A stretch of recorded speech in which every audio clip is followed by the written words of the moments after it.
Hey movie fans, this is Chris Bolts and I'm coming in with some breaking news. Now I was going to originally be done for the day with recording videos, but I saw this one come up and you can just tell by the title right there. Superman 2 gets official title, release date set for DCU movie. Now before I do get into the content, please make sure you do like, share, subscribe, turn on those post notifications and leave a comment on this video. All that stuff really does help me out. Now, at first I didn't believe this because I'm like, man, really? Is that going to be happening here this quick, this fast? But as we scroll down here, we see under the very second paragraph, James Gunn released on Twitter, because that's where everybody makes their announcements now. The next Superman will be called Man of Tomorrow, and it will have a release date of July 9th, 2027. And of course, with the graphic that he includes with his tweet, is of Lex Luthor in his power armor, standing next to a Superman, which I don't understand what that screwdriver is all about. Did Superman make the suit, or is he saying that he can just undo it with that screwdriver? I think it's probably the latter, but it still it's kind of wonky. But so yeah, David Cornsweet and Lex Luthor, our star Nicholas Hoult, are definitely guaranteed to work at least. They're going to be reprising their respective roles. Now, both of their portrayals of these characters were not bad. It wasn't not good. It was just fine. I think I was probably a little more hard on Lex Luthor's portrayal because he seemed too emo for the type of guy that he was, or is rather. And so the same was for Superman. These guys, they seem too beta male-ish, and it was a big turnoff. In fact, when I reviewed this movie, I gave it a 7 out of 10 in the beginning. But as time has gone on, as I was able to mold this movie over, I think that this movie is absolutely atrocious. If I had to regrade it again, I would give it a 3 or a 4 out of 10. And I don't see how this actually holds up over time. I'm pretty sure by the time Superman 2 drops, everybody's going to have this movie completely out of their memory. And you're probably asking yourself, well, did it actually turn a profit? And to that I say yes and no. I say no in the fact that it actually didn't turn a profit, if you will. It made $611 million worldwide.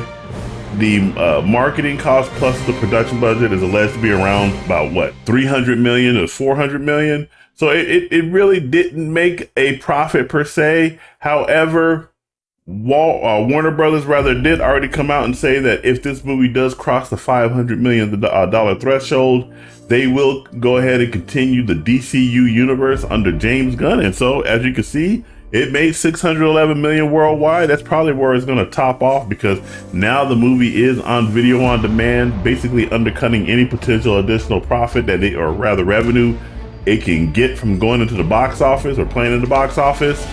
So I don't know why Warner Brothers did that. James Gunn is alleged to have said that he wanted Superman out of the theater so that he can get more people to go watch Peacemaker. Nobody's going to go watch Peacemaker season 2. I'm just going to say that off the bat. Well, I shouldn't say nobody, because obviously there's some people are going to go watch it, but not enough people are going to go watch Peacemaker season 2. And Peacemaker season 2 is actually the third thing in the James Gunn DCU.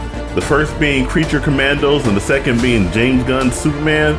Now, technically, you can say that the Suicide Squad directed by James Gunn is also included in that world, and that's the first thing. But that's more esoteric, in the weeds stuff that one can have an argument over. I'm going to just say that Creature Commandos was the first thing that's been released.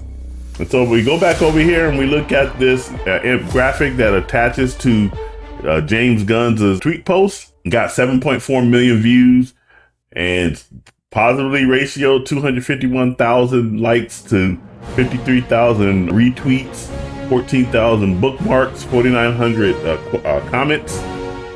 So it's doing pretty okay. But as for me, this is my comment that I left on it. Please don't let Superman get cucked in his own movie by BBC.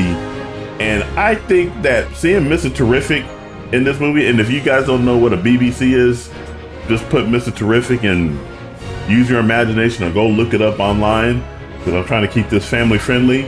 I don't like the fact that Mr. Terrific had so much screen presence in this movie such that he was able to go ahead and take Lois Lane and display his prowess in front of her and have her oogle and gawk all over him, whereas Superman didn't have any ability to do any of those same types of feats around Lois Lane, who's supposed to be his girlfriend. And in this entire movie, he also just keeps getting his ass whooped left to right, but Mr. Terrific, there he is, just beating the hell out of people just coming and going at him. I think that probably contributes a lot to my disdain for this movie, that Superman got upended in his own show. And then we have Kato right here, who points out if someone else is going to be writing and directing, because David is a great Superman who needs someone who's going to actually showcase that. You're great at obscure characters, but Superman just doesn't fit your style, in my opinion. That is exactly correct. I think with team ensembles, he does an okay job. Me personally, I am not a James Gunn fan. I thought Guardians of the Galaxy was okay. Guardians of the Galaxy 2 was not good at all.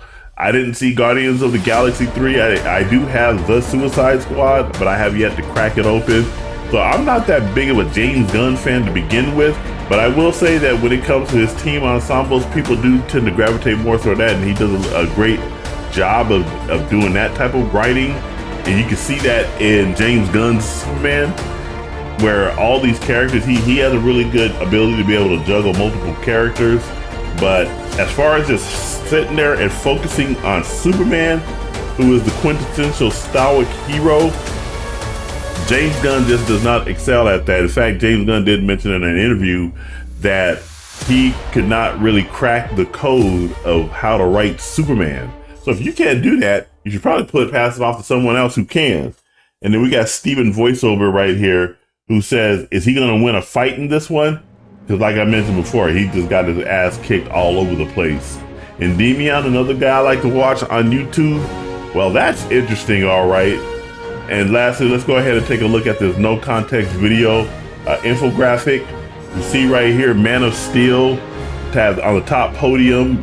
And then we got second place being James Gunn's Superman with 503 million. Now, obviously that number is a little bit higher because they're currently sitting at 611 million, but I don't think it's going to go much higher than that. So that's pretty interesting right there. It's just, this is good news for those of you who are DCU fans, James Gunn fans, but for the rest of us, we're just like, oh my goodness, it's another superhero movie that's going to be coming from James Gunn. Well, absolutely, we don't have any other information about what this movie is going to be about, other than that it's going to be something around the word tomorrow. But those are my thoughts. What do you guys think about this news from James Gunn? Are you excited that he just announced the sequel to Superman? Or you're just like me, you're like, that's fine. Whatever your thoughts, jump down in the comments and let me know. And make sure you do like, share, subscribe, turn on those post notifications. All that stuff really does help me out. And remember, this is Chris Bolt signing off, and I will catch you guys in the next video. You take it easy.